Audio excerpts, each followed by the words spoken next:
come on! You gotta admit, this is cool! Just like a movie!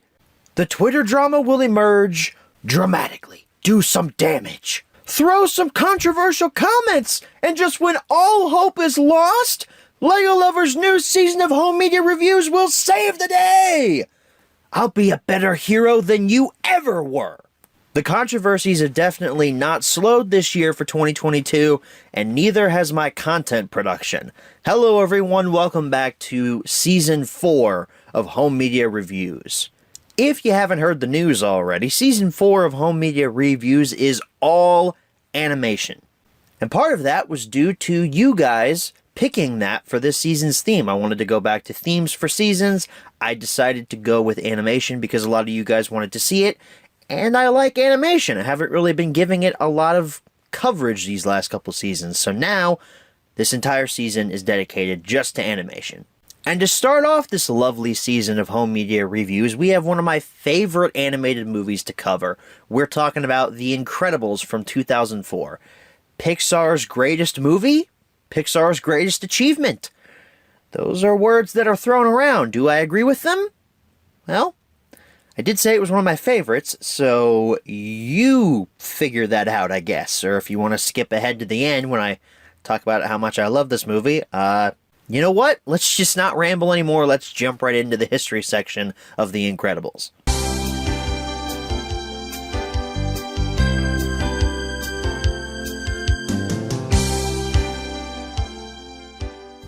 So The Incredibles was released in theaters on November 5th, 2004. I do not remember seeing this movie in theaters, if I did see it at all. I don't think that I did. My earliest Pixar memory is seeing Finding Nemo on like VHS or something. Maybe that was in theaters. I don't really remember, honestly. I might have seen this in theaters. I might not. I kind of wish I did, although I was 5 years old, so I wouldn't have been able to appreciate it like I do now, but I kind of wish I would have got to see it in theaters. My earliest memories of The Incredibles was owning the DVD version, the 2-disc DVD version, which was the standard version, which came out on March 15th, 2005. There was also a VHS variant that came out this day as well. See, I'm not forgetting that there's a VHS copy, all you people out there who scolded me for not knowing there was a Lilo and Stitch VHS release. I'm getting it right this time. But yeah, I had The Incredibles DVD when I was a kid. I had the widescreen variant, and I was always confused on what was on that second DVD. I only cared about the movie. I never really delved into the bonus features on that second disc, and now I'm kind of sad I can't find that DVD now. I think it's in my basement. Not too sure, though, because that DVD probably has a lot of cool bonus content on it that I could have watched for this video, but I couldn't find it, so that's my fault. The DVD had a full screen and a widescreen variant, because this was that weird portion in time where nobody really knew where TVs were going. Widescreen was becoming more of the norm, but people still had full-screen televisions. I still had a full-screen television. At this point, I had numerous full-screen televisions in my house. Matter of fact, I don't think we got our first widescreen flat-screen television until, like, 2008, maybe a couple of years after that. I actually remember The Incredibles was the first movie I watched on DVD upstairs in my room in the house I'm in now. If you guys remember back in the old days of this channel, back in like 2013 or so, I had this huge like 40-inch tube TV, the CRT television, in this giant television case. It had like a bottom shelf and a top shelf, and the CRT was in the middle. And I had just got my own DVD player from my room. And The Incredibles was the first movie I watched to test out my new TV. And it looked pretty good for the time, even though it was DVD and it was on a CRT, so it wasn't, you know, anything like 4K quality that we get nowadays. But hey, when I was like 8 or 9 years old and we just moved into this house and I just got this brand new TV, I didn't care what was on it. I just really liked how it looked. Part of the reason why this movie is so special to me, because it just makes me think of that simpler time when bills and politics didn't completely control my life. Now, correct me if I'm wrong, but I think this is the first release of anything we've covered on Home Media Reviews that came out on the Sony PSP. Sony had its own proprietary format where you could watch movies on the PlayStation Portable. It was called UMD, a Universal Media Disc, and The Incredibles came out on it. I mention it because it sold really well. There are a lot of copies of the Incredibles movie on PSP UMD out there right now. Some people get it confused with the Incredibles game, which I think also came out on PSP. And according to an article from September 2005, this came out in November of 2005. That's the only release information that I could find on it. Again, correct me if I'm wrong. There's not a lot of archival material for PlayStation Portable UMD discs, so I don't know if this is technically the first movie that came out on UMD that we've covered here on Home Media Reviews. Who knows? Lilo and Stitch could have a UMD release. I don't know. Or no, wasn't the SpongeBob movie put out on UMD? I feel like I remember seeing that somewhere. Maybe that's my brain playing tricks on me, but I feel like I remember seeing the SpongeBob movie on UMD at some point in time. On August 19th, 2008, the Pixar Ultimate Movie Collection DVD set hit store shelves. This included Incredibles, Toy Story 1 and 2, Monsters, Inc., A Bug's Life, Finding Nemo, Cars, and Ratatouille. So this was all the Pixar movies that had been released at this point, bundled up into one conclusive set. That's a good idea, Disney. Good on you for putting that out. On April 12th, 2011, The Incredibles hit Blu-ray for the first time. And boy, howdy, is this Blu-ray release like everywhere. I see this at like every used DVD and Blu-ray store I go to. There's at least one or two copies of this.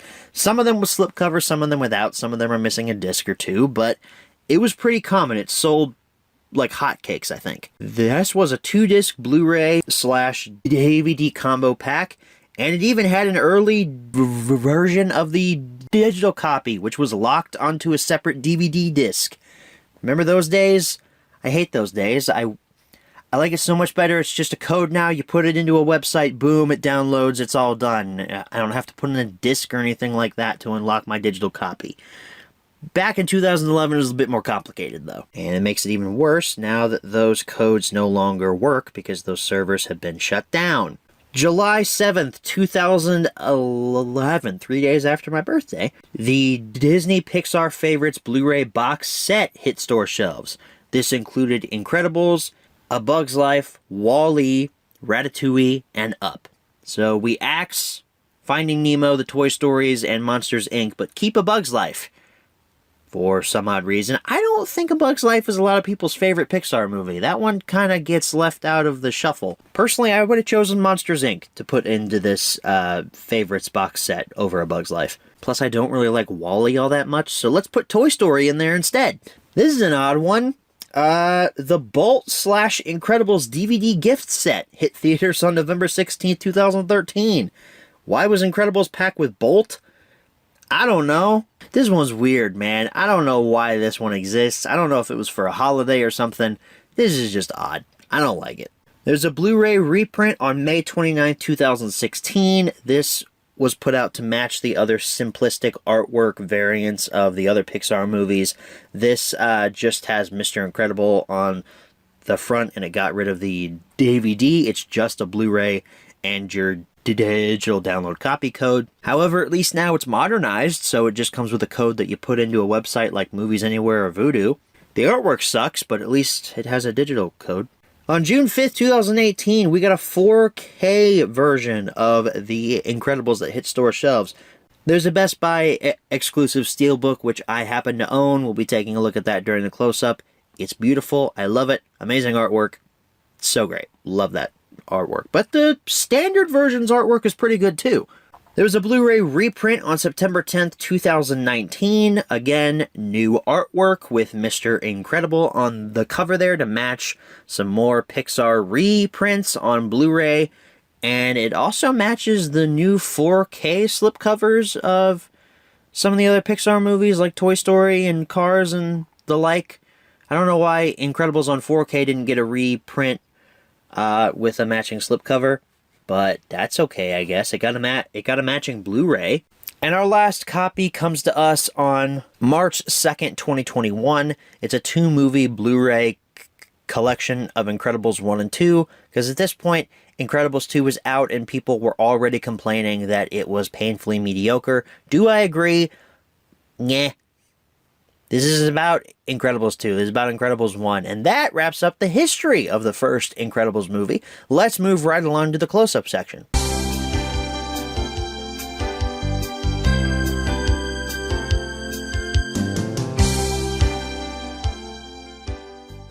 Alrighty, everyone. Here's your close-up look at The Incredibles. We only have one copy here to look at. We're looking at the 4K Steelbook version. We got Disney Pixar's The Incredibles up there on the top. It is embossed, so you can put your finger in it, and it feels really nice. We have the Omnidroid there on the front, and then our 4 members of the Incredible family running after it in this really nice kind of pop 60s-esque artwork style that was used during the credits of The Incredibles, which I really, really love. And these are also embossed as well, so you can rub your finger on them as well, and it feels really nice. Unfortunately, this Steelbook is very shiny, and it leaves fingerprints everywhere. So I just got fingerprints all over Mr. Incredible there. That's not good. The spine, Disney and Pixar. The Incredibles again. Mr. Incredible himself with Disney Blu-ray down there at the bottom. And the back, where your J card would normally be, we have the Incredibles logo, which again is embossed. It feels really nice. Nice artwork on the back there. If we open this up, there's your 4K disc. I think they actually used this kind of artwork for the 2011 Blu-ray release of the Incredibles. At least I think it was 2011. So let's take that out real quick. There's your Blu-ray disc. I think its artwork has been changed as well. And then your bonus content disc, I don't think this artwork has been changed because this style of artwork was used on Blu-rays back when Disney was first getting into the Blu-ray market. And then your inside artwork here is The Incredibles in a very pop art-esque style, and then a little in-credit car with all of your members in it. I don't know, this artwork, yeah, it's okay. I would have preferred if they had used the scene from The Forest where all of the Incredible family is together for the first time in their costumes, and they're in that pose like they're getting ready to fight. I just love that shot, so I think that they should have used that for the interior artwork here. But I'm not the person who made this Steelbook, so they didn't consult me. So that wraps up your close-up. Let's move right along to the menu tour. Alright folks, here we are for a menu tour of The Incredibles, starting off with our Blu-ray disc in the player here. This menu's pretty cool. It's like a spy, kind of 1950s-esque spy setup there. I really like it. It's probably playing the Incredibles theme. I don't know because it's muted for copyright purposes, but let's go ahead and take a look at it here. We have play movie, scene selection, bonus features, sneak peek, well, sneak peeks down at the bottom, and setup. Scene selection, what do we have? Oh, I thought we weren't going to have any screenshots, but look, we do. Golden Age, right there. There's a little box for the scene selection. That's fun. Weddings and lawsuits. How many scenes do we have here? Oh, and it has a little thing down there telling you where you are in the film. That's lovely. I love those little details like that. I don't know why. I just really like that. So 31 scenes, 32 if you count the end credits. That's pretty good for a movie that almost reaches 2 hours. It's about, I don't know, 10 minutes short of that. Bonus features. Let's take a look at that. We have director commentary from director Brad Bird and John Walker, who's a producer, and a audio commentary from supervising animators, all those people. I'm not reading all of those names. I'm sorry. We have a short film. Oh, Bounden. Yeah, it's a short film. I got really, confused there because there's a commentary option there, and I guess you can play it with or without commentary, so that's fun. Jack Jack Attack, which is another short film. Jack Jack Attack Exploded. I don't know what that means. Visual commentary with director Brad Bird, story supervisor Mark Andrews, character designer Teddy Newton, and animator Brett Parker. Visual commentary, that might be interesting. And then The Incredibles Revisited. Roundtable discussion with writer-director Brad Bird, John Walker, blah, blah, blah, blah, a bunch of people. That's fun. And then info. So for setup, what do we have? We have an English 5.1 mix, English 2.0, English descriptive video service, French 5.1, Spanish 5.1, Mexicano Spanish 5.1, and then Argentina Spanish 5.1. Interesting there. Subtitles, we have English, French, and Spanish. And then we can maximize your home theater. Ooh, that's fun. And then sneak peeks, I checked that. It's literally just they play the trailers again from the start of the disc. We don't need to look at that. Okay, here we are for the bonus features disc. Already I can see this is different because they've got storyboards playing now over in this section where film clips were playing, so that's cool. We only have two options here. We have bonus features and setup. Our languages include English 2.0, French 2.0, and Spanish 2.0. And our subtitles include English, French, and Spanish. But let's get into the meat of this. Who cares about language options? Let's take a look at the bonus content. So here we have Pass to Pixar, Story Artists, Studio Stories, Gary's Birthday. Gary must have been very important to this. Shout out to Gary, whoever you are. Ending with a Bang, making the end credits. The new No Mansian, a top secret redevelopment plan. I don't really know what that is. Deleted scenes now in HD. That's fun. Incredibles teaser in HD. Classic content, Easter eggs, publicity, and info. Let's take a look at classic content. This must be the stuff that was from that 2-disc DVD that first came out when this movie first came out. We have Making of the Incredibles, story, character design, evolution, building humans, building extras, set design, sound, music, lighting, tools, Mr. Incredible and Pals, Mr. Incredible and Pals commentary by Mr. Incredible and Frozone. Oh, that'd be fun to watch.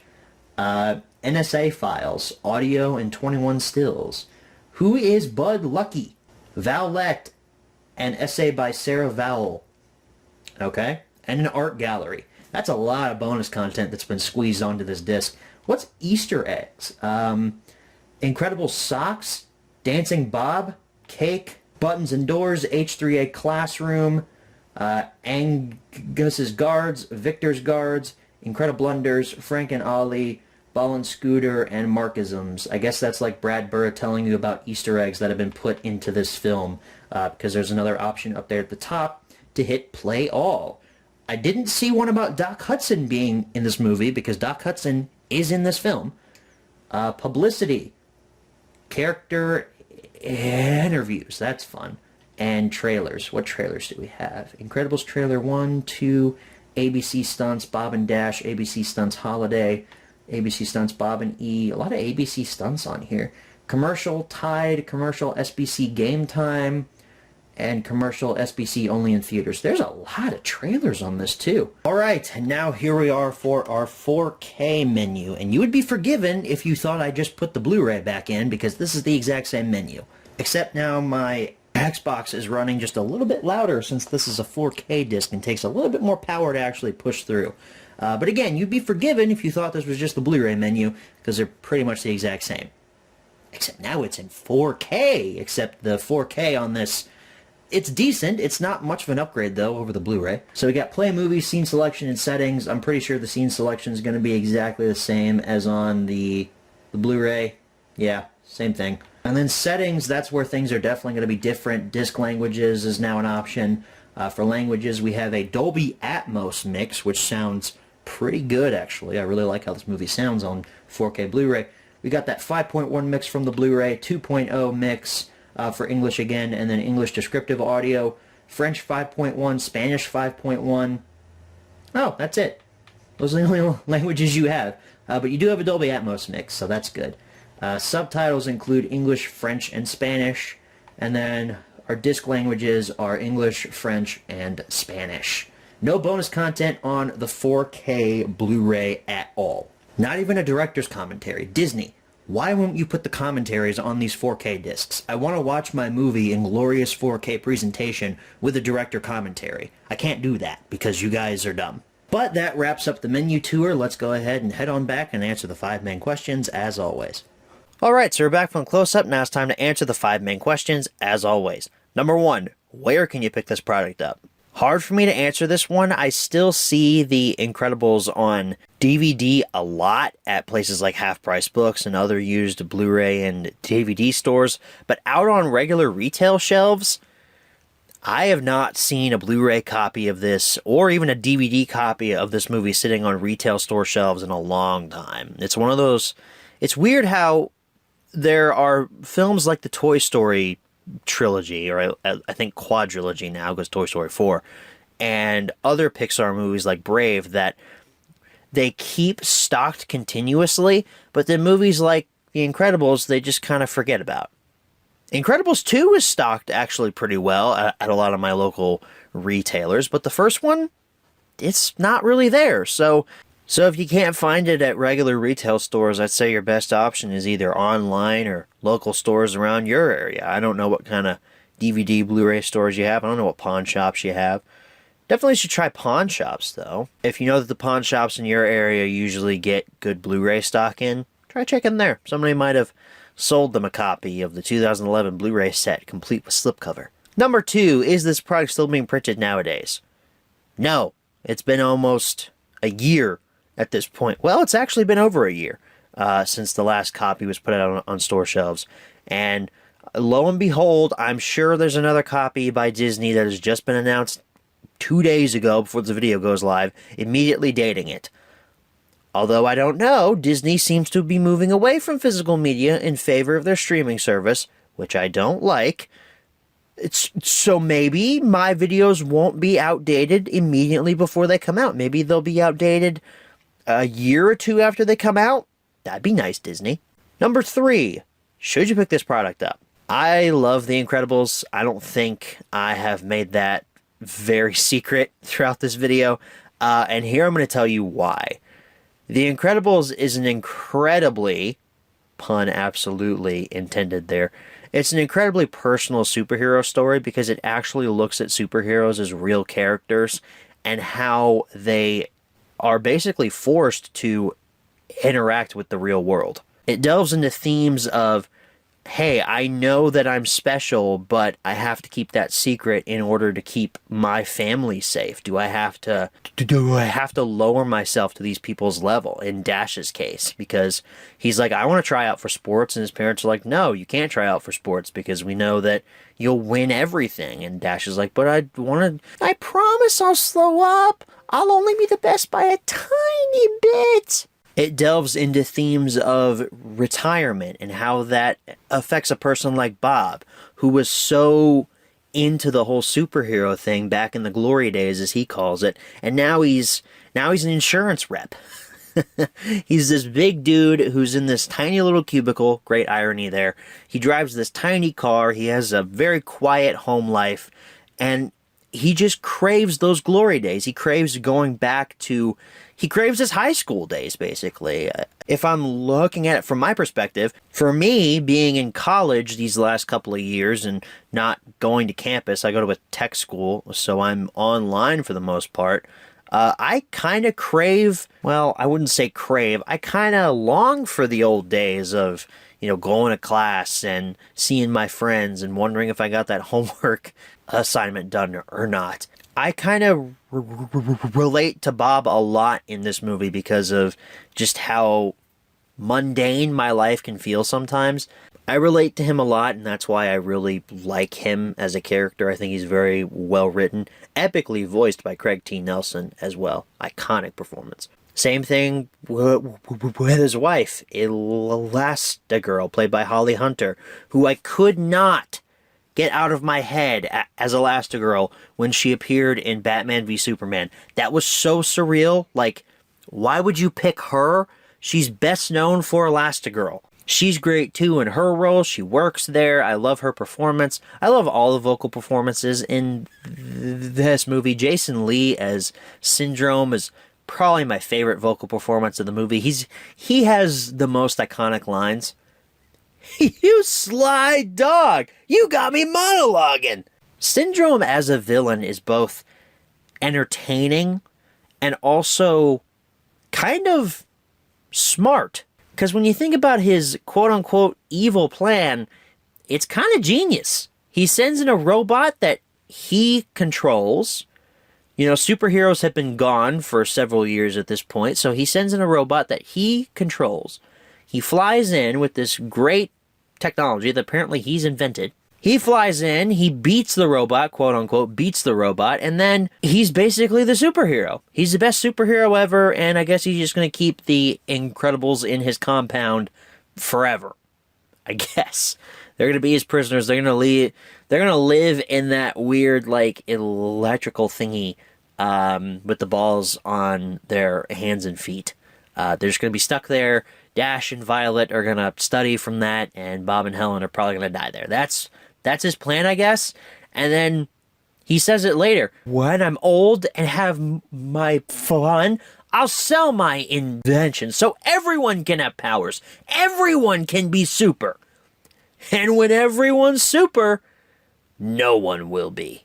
Which is pretty smart, actually, because he's right. When everyone has superpowers, everyone is the same. Nobody's special anymore. Everybody has superpowers, and everybody can do pretty much the same thing as everybody else. So no one really will be super. It's actually kind of a brilliant plan. His motivations are solid, too. He hates Mr. Incredible because he wouldn't let him go on a patrol with him, which, to be honest, if I was Mr. Incredible, I'd probably throw him out of the car, too. He was a bit annoying as a kid, but that just goes to show, man, you gotta be nice to people, because you never know what kind of enemy you're gonna make in the future. You can't just go throwing people out of cars, man, or letting them ride with rocket boots with bombs on their capes. I mean, you can't let people do that. When I was a kid, too, I didn't actually realize that the reason that all the superheroes went underground was because they all got sued, which is a real-world thing. Like, that actually could happen if superheroes were real. Like, everybody would just file lawsuits. And I had no clue that dude jumping off of the building was trying to commit suicide. I just thought he was falling, and I was confused on why he didn't want to fall, or why he didn't want to be saved. I was like, why wouldn't he want to be saved? He's falling. And now as an adult, I'm like, oh yeah, he's trying to kill himself. Of course he didn't want to be saved if he's going to kill himself. That got really dark real quick. But The Incredibles is kind of a dark movie because it's actually got real death in it. That scene where Bob is hiding inside of the cavern and he learns that Gazerbeam, his longtime friend, is dead, and he's hiding behind the skeleton. That sets the stage for the later scene where Bob gets into the computer room and realizes all of these old superheroes are dead now. That is insane. That is messed up for a movie targeted at kids, learning that all these superheroes are dead. But it does set up Syndrome and this droid thing to be formidable foes. It's a very economical way to set that up, and it works really well within context of the movie. Violet and Dash I like. They don't really have a lot of character. They're kind of one note, but I do like Violet's arc of being able to let herself be seen more often and actually like use her powers more. That's a really tense scene when they're on the airplane flying to Syndrome's island, and Helen's yelling and Dash is yelling and Violet's yelling because he's trying to make the force field. It's just, gets me every time, man. Those missiles getting closer and closer and closer. Abort, abort, abort.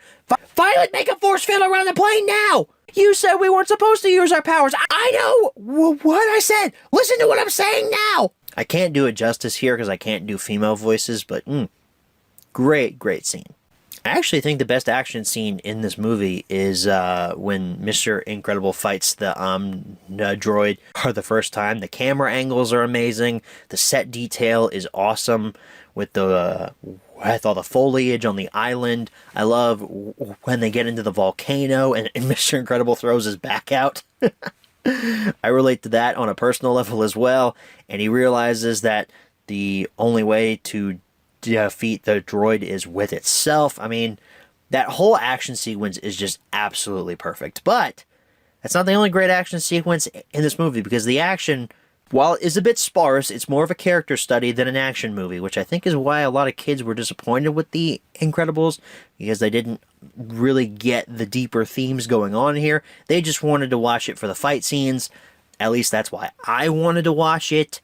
The action scenes do not disappoint here. I mentioned the droid fight. I mentioned the tense sequence on the airplane while they're flying in to Syndrome's island.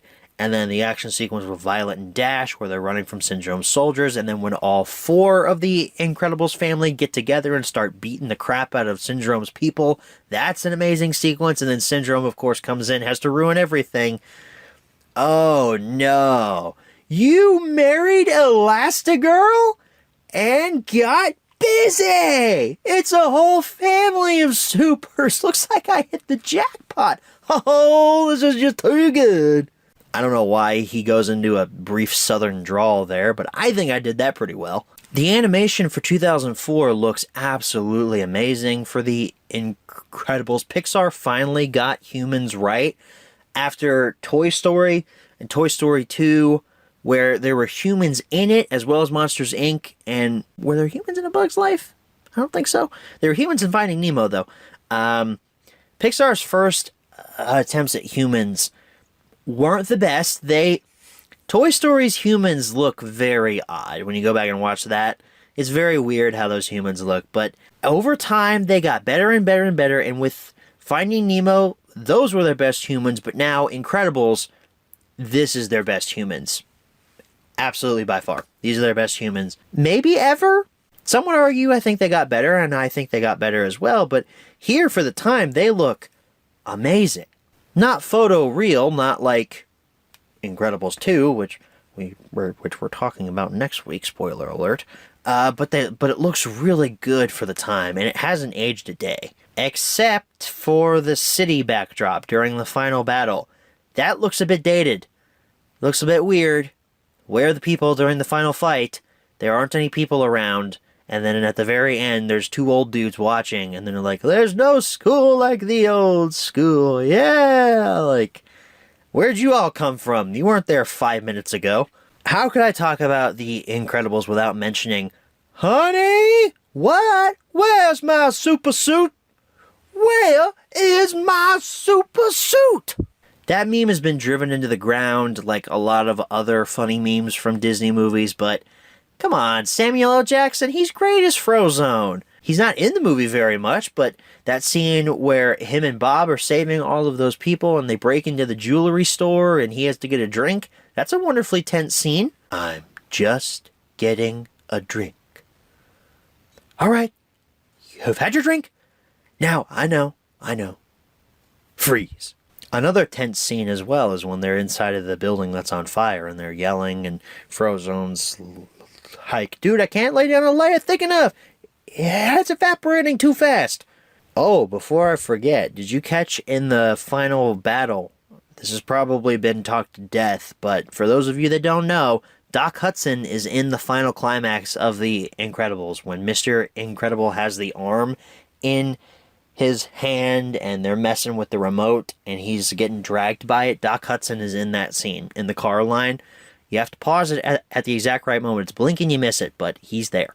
I feel like I should try to talk deeper about why I love The Incredibles rather than just like surface level, like, oh, I like the animation, I like the action, it's fun and all, but it really does tell a very compelling story about a family who's dealing with superhero problems in a real world way. I just love how human these superhuman characters feel. And really, that's all they want, is to feel human. But they realize that they can't. They need to be superhuman. Yeah, it's that duology and wrestling with that identity crisis that makes The Incredibles so endearing to me. These animated superhero characters who we think should be just punching and kicking everything, they feel like real humans, and you actually feel for them in their real-world problems. But then, of course, when the action starts and they become superheroes again, you feel for that too, because it's like, I've seen you struggle with trying to fit into normal life, but this is where you belong. This is what you should be doing. You are superheroes. This is what you should be doing, man, all along, because you're so good at it. And they feel like a real family when they're fighting. The Incredibles, to me, is not just a great superhero movie. It's a great movie because of its themes of what it explores with what it means to be a hero, how your choices from the past can really come back to haunt you in terms of Syndrome and how he tries to literally murder people. Syndrome literally did murder people, though. I mean, he tried to murder Mr. Incredible, but he literally did murder people, though. That's insane. Just how it was able to push the boundaries of children's entertainment is astounding. The fact that it comes together so well in this cohesive story absolutely just astounds me. And I'm so happy this movie exists and that Brad Bird, the director, got to make his vision a reality. So yes, I absolutely recommend you watch The Incredibles. It's an amazing experience. If you're going into it thinking it's going to be a 90-minute punch fest, you're going to be disappointed, but you'll get to know some really great characters in the process and really think about some deeper themes relating to perhaps your own personal life at some point. I imagine when I eventually do reach my midlife crisis, I will be like Mr. Incredible in this film. I just won't be able to go out to a train yard and lift giant tankers. Review section's not over yet. Edna Mode is hilarious. I just felt like mentioning that because I mentioned Brad Bird. He voices her, and she's great. So, yeah, watch Incredibles for Edna Mode. Number 4, where should you pick this product up?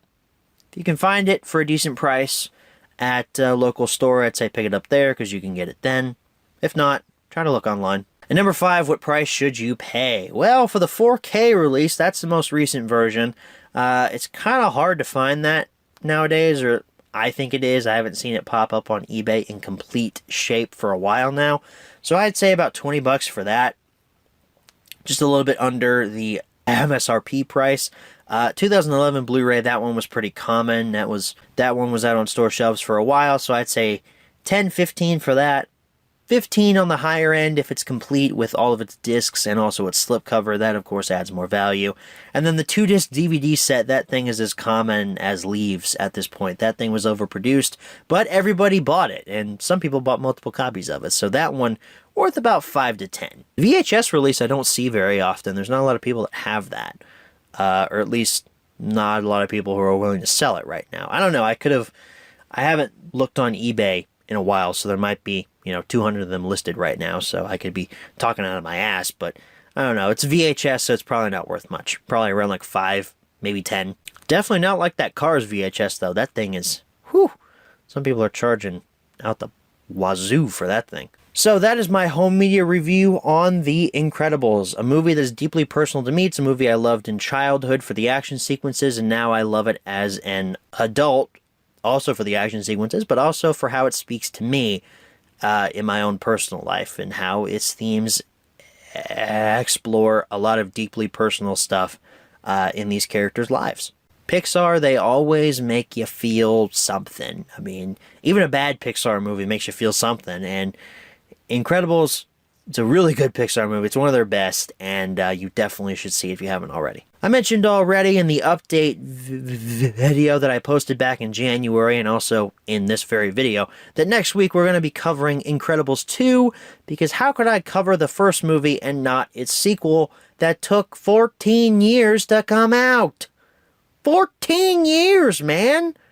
How in the world did it take so long for this to come out? Brad Bird claims it's because he didn't have a good idea for Incredibles 2. But I remember the idea they came up with for Incredibles 2 wasn't the best. I mean, it was good, but it wasn't the best.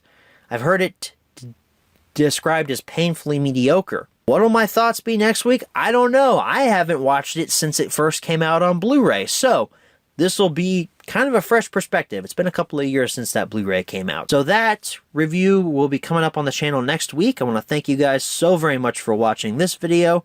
Y'all are amazing. I will see you all then. Good night, everybody.